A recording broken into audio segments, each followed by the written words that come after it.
जीवनको अन्तिम घडी थिरीलाई आफ्नो बुबाले भनेको कारण ऊ एकजना साथीलाई लिएर आफ्नो बाबुको जन्मभूमि नेपाल घुम्न आएको थियो। त्यो बेला कर्ल्याङ गुर्लुङ घुमेको बर्मेली लिपिलाई हेरेपछि थिरीले ओ गड भन्दै अङ्ग्रेजीमा लेखी र मलाई देखाए। त्यो मैले पढ्दा यस्तो भयो: नामजाङ 3 धनकुटा कोशी अञ्चल नेपाल। मैले भने यो त मलाई थाहा छ, अनि मनमनै भने गाउँ पञ्चायत चाहिँ के त। बसभित्र यस्तै कुराहरू सोच्दै यात्रा काटिरहेँ। बागो सहरको व्यस्त बस स्टपमा म उत्रिँदा मैले इनोवालाई देखेँ। उसले आएर मसँग हात मिलायो र मेरो झोला बोक्न माग्यो, तर मैले उनलाई झोला दिइनँ। जाँदा जाँदै बाटोमा मैले भने, थिरीले टाटनको मुजेत्रो मन पराएकी थिए, ल्याइदिएकी छु उपहार। इनोवाले भन्यो, मलाई चाहिँ भुल्यौ? मैले भने, हाम्रो त छँदैछ नि। अनि फेरि सोधेँ, थिरीलाई कस्तो छ अचेल? इनोवाले मलाई अल्छिलाग्दो पाराले हेऱ्यो, तर केही भनेन।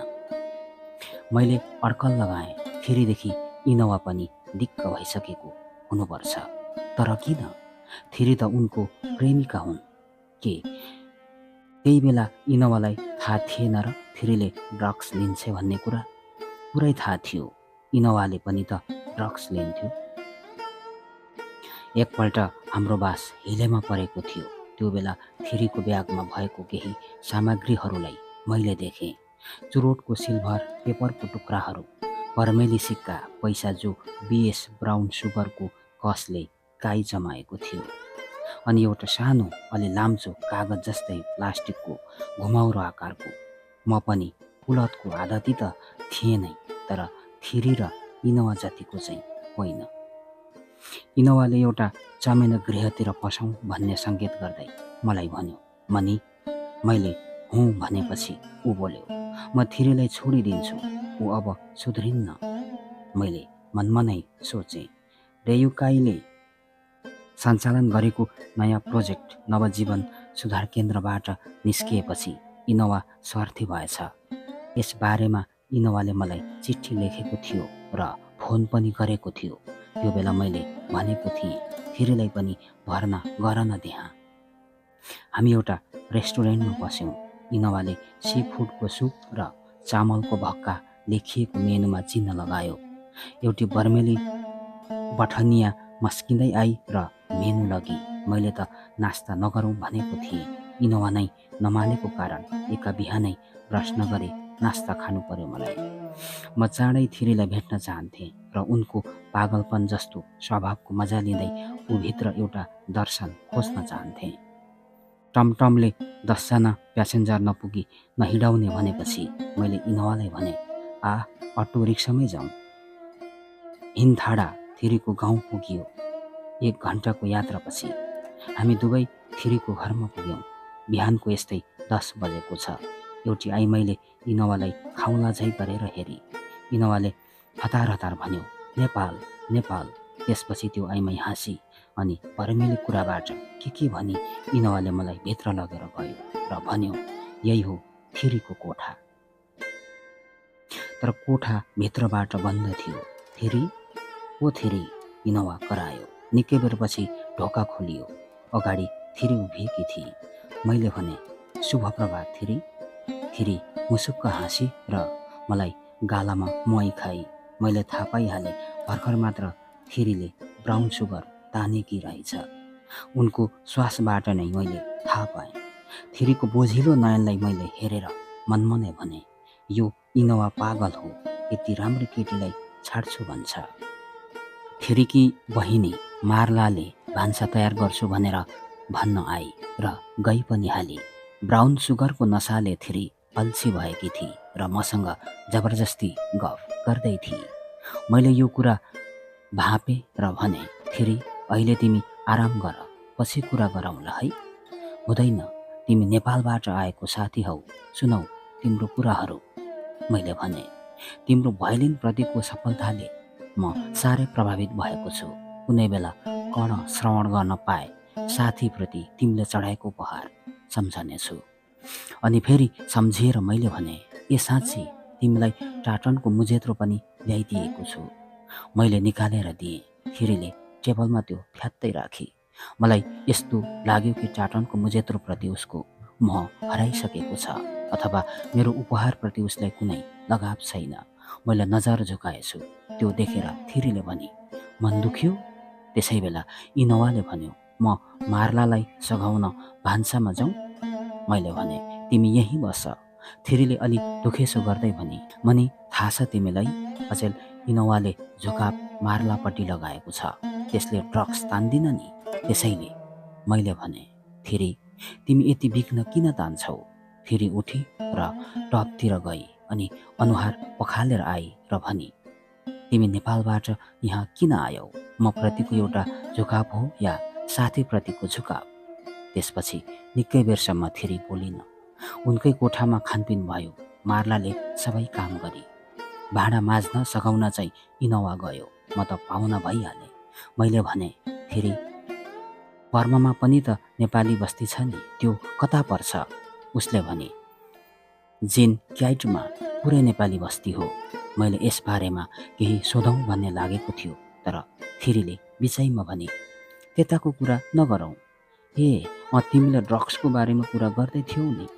मैले भने, कुरा मैले गरेको होइन, तिमी पनि इनोवा जस्तै सुध्रिनुपर्छ भनेको पो त। उनीले कुरा कतातिर मोडेर भने, कविताहरू लिएर आएनौ? ल्याइन। यत्रो लामो बसको सफरमा लेखेन? मैले भनिदिएँ, लेखिन, भाव फुरेन। तिमीलाई भाव हुनुपर्छ है? अचानक थिरीले यसरी सोधी। हो त, मैले भने। त्यो गर्मी ठाउँ के रे नेपालको? मैले भने, ए त्यो दमक झापामा पर्छ। थिरीले भने, तिमीले त्यहाँ मलाई र इनोवालाई एउटा कविता सुनेको थियौ नि। त्यो कविताको दारुण रूपपछि मैले यहीँ आएर उतारेँ। त्यो कविताले अस्तित्व र स्वायत्तताप्रति कडा वकालत गरेको थियो। कस्तो दारुण रूप भनेर मैले सोद्धा थिरीले भने, भरै बजाएर सुनाउँछु। भाँडा माझ्ने काम सकिएछ। इनोवा र मार्ला कोठामा आइपुगे। मैले भने, थिरी तिमी कमजोर भएकी छौ अहिले। तिमी आराम गर, म इनोवासँग यसो घुमेर आउँछु। रक्सी नपिआउनु है, भरेलाई यही बन्दोबस्त छ। थिरीले उर्दी यसरी सुनाई। राति खाना नखाई इनोवा जाने भयो। पर्सि इनोवाकोमा मलाई निम्तो छ। उसले रक्सी खान मानेन। मार्लाले मलाई कुनै कुराको कमी हुन दिइनन्। उनी पुरै मेरो आतिथ्य सत्कारमा लागि परिन्। मैले भने, मार्ला तिमी जाऊ अब। मार्ला चुपचाप उभिरही। थिरीले झपारी, जान, के उभिराकी कुकुर्ने? मैले भने, ए बहिनीले त्यसो नभन। थिरी अझ कड्की, यो यस्तै छे। मार्ला गएपछि मैले थिरीको आँखामा हेरेर भने, थिरी तिम्रो नयन कति सुन्दर छ। थिरीले हाँसेर भनी, ए अब तिमीलाई रक्सी लाग्न थालेछ। म त सोच्दै थिएँ कि तिमीले तिम्रो कविताको दारुण रूप सुनाऊ भनेर। मैले ओके ओके भन्दै आफ्नो उताउलो स्वभावलाई काबु पारेर भने, खोइ त। थिरीको बेडको दाहिनेपट्टि ब्याग थियो र त्यसमा बाहिरबाट सेतो पर्दा लगाइएको थियो। त्यो थिरीले सर्काई र ब्यागभित्रबाट भोइलिन निकाली, तार मिलाई। तारहरू स्केलमा आइसकेपछि बजाउला कि भनेको त बजाइन, यसो भन्न थाली, जो धुन अब म बजाउँछु कुनै गीतको होइन, कुनै प्रेम वियोगान्तको आवाज छैन। तिम्रो त्यो कवितामा न कुनै गीतको रूप थियो न प्रेमको। अस्तित्वको आर्तनाद, स्वायत्तताको हुकार र पहिचानको आवाज थियो कवितामा। त्यसपछि थिरीले भोइलिन उठाई र नेक प्लेटमा चिउडो अडाई अनि लामो श्वास छोडी। दाहिने हातमा रहेको यो 4वटा तारको छातीमाथि बिस्तारै बिस्तारै दौडिन थाल्यो। थिरीको हातको सुकिलो 4वटा औँलाहरू भोइलिनको फ्रेटमा सलबलायो। मलाई यस्तो लाग्यो थिरी बग्दैछ सुरमा र भयावह दृश्यको घुइँचोबाट एक एक गर्दै रस बटुल्दैछ। भोइलिनसँगै थिरी पनि रोई। निकै बेर बजाइसकेपछि थिरीले भोइलिनलाई केसमा राख्दै भनी, यही हो तिम्रो कविताको दारुण रूप।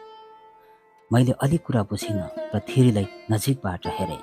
थिरीले भनी, यहाँ पनि प्रवासी नेपालीहरूले अस्तित्व र पहिचानको निम्ति एउटा बुलन्द आवाज उठाएको थियो। चन्दनको व्यापार गर्न आउँदा यतै घरजाम गरेर बसेका अनि भारतसँगको लडाइँपछि यतै छाडिएका नेपालीहरूको ठुलो जमात यहाँ पनि छ। जिन क्याइटमा बर्माको सैनिक सरकारले त्यो आन्दोलनलाई यति क्रूर पाशविक तरिकाले दमन गर्यो कि न वृद्ध न युवा न बच्चा कसैलाई पनि छोडेन। उनीहरूको शिर गिडियो, ज्यानको बेपत्ता भयो। छोरीचेलीहरूलाई नाङ्गो पारेर सडकमा कुदाइयो आर्मीहरूको निम्ति। भौतिक निजी सम्पत्तिहरूको कुनै लेखाजोखा भएन। त्यसमा सैनिक हस्तक्षेप भयो। पछि बीपीसीपी बर्मा पिपुल्स कम्युनिस्ट पार्टीले सैनिक सरकारको त्यो अत्याचारमाथि कडा आलोचना गरेपछि त्यो थामियो। थिरीले केही सोचे जस्तो गरेर भने, मेरी आमा चाहिँ बर्मेली नागरिक भएकोले हामी चाहिँ बाँच्यौँ। अनि थिरीले भने, मनी तिमीलाई याद छ नेपालबाट हामी बर्मा फर्किँदा भारत जोगबनी छेउमा बर्मेली टोल नाम भएको एउटा सानो बस्ती थियो। त्यो तिमीले देखाएको थियौ हामीलाई। हो, तिनीहरूको अग्रज पुर्खाहरू नै त्यो आन्दोलनबाट भागेर त्यहाँ बसेको हुनुपर्छ। बिहान 3 बजेसम्म थिरी र म कुरा गरिबस्यौँ। थिरीको प्रोग्राम अनुसार आज हामी टमटम समातेर इररावरी नदीतिर घुम्न जानेवाला छौँ। इररावरी नदी नागबेली भएर बगेको छ। नदी किनारबाट पूर्वपट्टि उत्तर दक्षिण भएर फिजिएको छ नरिवल घारी। बीचबीचमा काठको फलैँचा छ। अहिले थिरी र म फलैँचामा बसेका छौँ। इनोवा माछा उघाउन काप्ने जाल फुकेर किनारतिर हालिँदैछ। म एकटक लगाएर थिरीलाई हेरिरहन्छु। थिरी रिसाउँछे र भन्छे, के हेरिरहेको हौ? आइमाईको अनुहार नै नदेखेको जस्तो। म भन्छु, हेर्नै नहुने तिमीलाई? त्यसपछि थिरी हाँसी। थिरीले आफ्नो हातको पाखुरा नाडी सुमसुमाई र मतिर हेर्दै भने, सिरिन्जले खोज्दा खोज्दा मेरो त नसाहरू नै हराइसक्यो। एउटा अलि ठुलो माछा परेछ। नरिवल घारी थर्किने गरी इनोवा करायो, पर्यो। मैले त्यतातिर ध्यानै नदिई भने, थिरी जीवनलाई बुझ, जीवनको महत्त्वलाई विचार गर। बाँच्नुको सारतत्व भित्र जीवनको अनुपम रस छ। यसलाई पिउ। जिम्मेवारीको बोधले आफूलाई श्रृङ्गार। अनि हेर, मान्छे सृष्टिको कति लोभलाग्दो उपार्जन हो। किन बर्बाद गर्छौ जीवनलाई एक पप ड्रग्समा? के अब यसले थमाउँदै दिन सक्दिनौ? आफूलाई हेर, ड्रग्सको पपले तिमी सुकिसकेकी छौ। तिम्रो आँखाको घरतिरहरूमा यो कालोपन पोतिँदैछ। तिमीलाई यहाँ लाज लाग्छ भने बरु मसँग नेपाल हिँड। नेपालमा पनि थुप्रै सुधार केन्द्रहरू खोलिएको छ। महिलाहरूको निम्ति त अझ राम्रो व्यवस्था छ। थिरी चुपचाप थिए र एउटा काठको टुक्राले बालुवा चलाइरहेथे। अचानक थिरीले भने, तिमी मलाई मन पराउँछौ? मैले भने, म तिमीलाई मन पराउँछु। तिम्रो दर्शन, चिन्तन, मानवप्रतिको समवेदना, सङ्गीतप्रतिको झुकाव सबै मन पराउँछु। तर एउटै कुरा के भने, तिमी ड्रग्सको दलदलमा भासिँदै गयौ। इनोवाले अस्ति बाटोमा आउँदा भनेको तिमीले क्लोरम पनि लिन थाल्यौ रे। थिरीले भने, अर्काको बेग खोतल्ने बानी साह्रै नराम्रो इनोवाको। इनोवा कसरी पराई भयो तिम्रो लागि? ऊ त तिम्रो हुनेवाला श्रीमान हो। थिरीले गलेको स्वरमा भने, मैले पनि यस्तै सोच्थेँ। तर जब उसकै कर्म परेर मैले 2 पटक एभर्सन गर्नु पर्यो, त्यसपछि ऊप्रति मेरो आश र विश्वास मरेको छ। बेलुकी सूर्यास्तको बेला हामी घर फर्क्यौँ। अर्कोपल्ट मेखा नदीतिर गयौँ। त्यो रात म मेखा नदीको बारेमा सोचमग्न थिएँ। मार्लाले एक बटुको रक्सी तताएर ल्याइदिए। आज त इनोवाले पनि खायो। मेरो कुराले असर परेर हो कि या त ऊ मलाई भद्रपन देखाउन चाहन्छे। खुब शान्त भएर बसेकी छ। थिरीले मलाई डायरी हेर्न दिए, जो अङ्ग्रेजीमा लेखिएको थियो। मैले भने, थिरी, तिम्रो डायरी त कालो अक्षर भैँसी बराबर भयो मलाई। त्यसपछि थिरीले हाँसेर भने, एउटा कविता लेखेको छु, त्यो म पढ्छु र तिमीलाई सामान्य अर्थमा बताउँछु। मैले भने, अर्थमा होइन, भाषामा भन्नु नि। त्यसपछि थिरीले कविता सुनाई र सरल भाषामा उल्था गरी। थिरीको कविताको भाव यस्तो थियो, ए इरा र वर्री नबौलाउनु तिमी म जस्तै। ए इरा र वर्री नबौलाउनु तिमी म जस्तै। तिमीले त अर्को देशमा जानु छ, त्यहाँ पानी छ, पानीसँग मिल्नु छ। त्यो रातभरि थेरीको कविताको अर्थ खोज्नुमै मेरो आधा निन्द्र उड्यो। करिब एक साता त्यहाँ बसेपछि अब फर्कन्छु भने इनोवा र मार्लाले भने, मेखामा मारेको माछा सुकुटी भएको छ, सिल बनाइदिउँ लाने? मैले लान्न भनेपछि उनीहरूले जिब्रो निकाले। अन्तिम दिनको अघिल्लो अपराह्नबाट नै थेरी मसँग थिए। ऊ मलाई केही भन्न चाहन्थे। मैले अनुमान लगाएर भने, तिमी केही भन्न चाहन्छौ? थेरीले अनुरोधको लवाजमा भने, म एक कप मात्र ब्राउन सुगर लिन्छु, नरिसाउ ल। मैले थेरीलाई हेरेर भने, थेरी, यो त राम्रो कुरो होइन, तर म हिँड्ने बेलामा तिमीले दुखी बनाउन चाहन्न। हुन्छ, लिऊ, तर मात्र एक स्टेक। फेरि जब आफ्नै दुनियाँमा झुमी उनले मसँग बडो आदर्शको कुराहरू गरी यसो भनी, मैले जीवनले नजिकबाट बुझेकी छैन भनेर आमाले भन्नुहुन्छ। के थाहा ऊ बुढी मान्छेलाई? तिमीलाई थाहा छ भने चाहना आकाङ्क्षा सहजै सजिलै कुरा हुने भए मान्छेको जीवनमा यस कुराले यति ठुलो महत्त्व राख्दैनथ्यो। नपुग्नुको कसकभित्र जो अनुभवहरू सङ्गालिन्छ त्यो नै हो जीवनको तितो तर मिठो सोमरस। पाइने र पाइएको कुरामा त मान्छेसँग भोकको नाता रहन्छ। खड्किँदो अभावको अनुभव होइन अनि त्यसको परिभाषा निमिट्याउनु भएर त्यहाँ परिभाषित हुन्छ जहाँ त्यो हुँदैन मान्छेहरूसँग। सिरिन्जले घोचेर छेन्द्रा परेको उसको सुकेको दुवै हातलाई मैले निकै बेर सुमसुमाएर भने, फेरि यी हातहरू भोइलिनको फ्रेडमा र बोमा खेल्दा कति भयमुक्त, कति बोझहीन लाग्छ मलाई। के तिमी यसलाई पुनर्जीवन दिन चाहन्नौ? आमाले पनि तिमीलाई वास्ता गर्नुहुन्न। एउटा अण्डा फुट्यो भन्नुहुन्छ। बरु हिँड मसँग नेपाल, तिम्रै भलाइका लागि भन्दैछु। के म आमा र इनवासँग कुरा गरौँ? थेरीले भने, होस्, म यहीँ ठिक छु यही अवस्थामा। बेलुकी इनोवा र मार्ला मेरो टिकट लिएर आइपुगे। बसको यात्रा ट्रेनको जति सुलभ हुँदैन, त्यसैले ट्रेनबाट फर्किने निधो गरेको हुँ मैले। याङ्गुनबाट आउने ट्रेनको टिकट इनोवाले मलाई दियो। भोलिपल्ट रातिको 9 बजे प्रस्थान समय लेखिएको थियो। अब म पूर्वी बङ्गालको बाटो भएर भारतको पूर्वी दक्षिण इम्फाल भन्ने ठाउँमा उत्रिनेछु। भोलिपल्ट हामीहरू चारैजना घरबाट निस्क्यौँ, टमटम समायौँ र बागो सहरमा आइपुग्यौँ। बागो प्लेटफर्म ठुलो रहेछ र अनेक रमाइलोहरू रहेछ। थेरीले लङ स्वेटर, टावर, स्नो ह्याट र खुट्टामा क्याम्बोस लगाएकी थिए र आँखामा हल्का गाजल। जब चिसो हावा चल्यो त्यसपछि हामी फिरन्ते कफी पिउँदै डग्स हलको प्रतीक्षालयमा गएर बस्यौँ। मैले विचार गरेँ, थेरीले पप स्टिक तान्ने बेला भएछ। उसको शरीर चिलाउँदै थियो। सायद पप स्टिकको तलतलमा उसले आफ्नो सुकेका हातहरू आफ्नो नङ्ग्राले कोपरी र मलाई हेर्दै लजाई। मार्लाले अलि सतर्क भएर भनी, दिदी। थेरीले हकारी मार्लालाई, त नकरा कुकुर्नी। इनोवाको लागि एउटा कलम र मार्लाको लागि एउटा ह्यान्डब्याग किनेको थिएँ मैले। त्यो तिनीहरूलाई दिएँ। थेरीको लागि केही किनेको थिइनँ, तर मसँग थियो। मैले भने, थेरी, यो तिमीलाई। थेरीले के भन्दै लिफा समाती। मैले भने, यो भित्र कविताहरू छ जो मैले नेपालीमा लेखेको छु।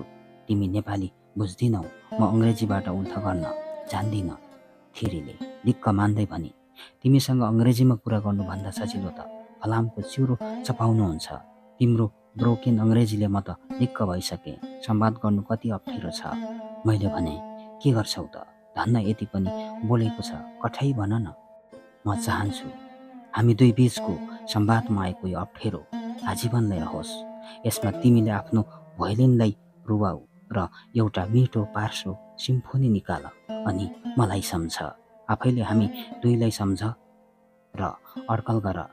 हामी बीचमा आएको यो अप्ठ्यारोपनले हाम्रो मित्रता कति सुहाउँदो बनाइदिएको छ। प्लेटफर्मको माइकले ट्रेन आइपुगेको जानकारी दियो। BTBE को आगमन हुँदैछ भनेर लाइट स्क्रिन पोलहरू पनि झलमल्ल बल्यो। मैले थेरी, मार्ला र इनोवालाई पालो अङ्गालो मारेर गालामा मोइदिएँ। तिनीहरूले पनि त्यसै गरे। म ट्रेनभित्र पसेँ। बाहिरपट्टि मेरो झ्यालको नजिक थेरी उभिएकी थिए। उसले भने, मनी, फेरि फेरि आउँछौ बर्मा मेरो हरिबिजोक हेर्नलाई। म हाँसे मात्र। ट्रेनले प्रस्थानको साइरन बजायो। फ्ल्यागम्यानले रातो झन्डा निकाल्यो पोलबाट र हरियो झन्डा हल्लायो। ट्रेन बिस्तारै अगाडि बढ्यो। म ट्रेनभित्र ट्रेनसँगै अगाडि बढेँ। मसँग छोडिएका थिए इनोवा, मार्ला र थिरी। ट्रेनभित्र मैले धेरै त थिरीलाई सम्झिरहेँ। यस्तै पाराले उसले ड्रग्ससँग मोह कायम राखे। थिरी धेरै बाँच्ने छैन अब। त्यसपछि उसको भयले नितान्तै टुहुरो हुनेछ। थिरीलाई उपहार स्वरूप लेखेर दिएको मेरो कविताले सिम्फोनी स्पर्शहरू पाउने छैन। यस्तै कल्पनाले ट्रेन यात्राभरि मेरो मन अमिलो भइरह्यो थिरीलाई सम्झेर। यस्तै कल्पनाले ट्रेन यात्राभरि मेरो मन अमिलो भइरह्यो थिरीलाई सम्झेर।